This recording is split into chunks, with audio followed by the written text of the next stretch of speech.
padaryti. O ką, kalbėjom? Kodėl moteris skutasi? Moteris skutasi, nes jos visą laiką norėjo skustis barzdą, bet kažkaip tai neturi tos barzdos, pradėjo skustis kūšį, bet biški palieka dėl maskuotės ir dar pradėjo visur kitur skustis kojas, leškas, rankas, ūsus, ūsiukus švelnius gražius, vien tam, kad skustųsi žymiai didesnį plotą centimetrais kvadratiniais negu vyras, bet didžiuojasi tuo slapčia, slėpdamos net viena nuo kitos ir net pati nuo savęs boba slepia, kad didžiuojasi.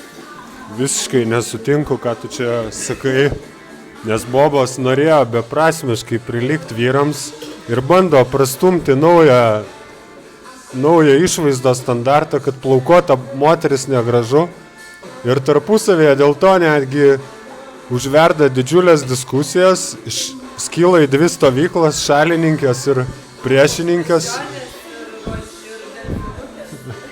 į delfinės ir beždžionėlės.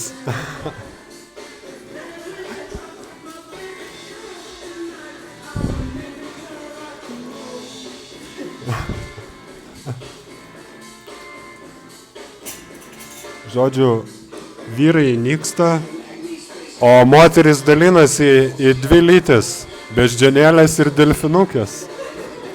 Nes joks vyras niekada nėra pasakęs, kad plaukuota moteris būk tai negražu.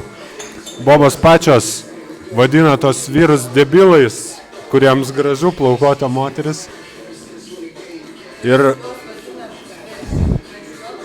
jos negali eiti į baseiną neapsiskutę, nes jos įsivaizduoja, kad yra delfinukai būktai, o beždžionės šiaip maudytis nemėgsta, nes jos labai nešvarios.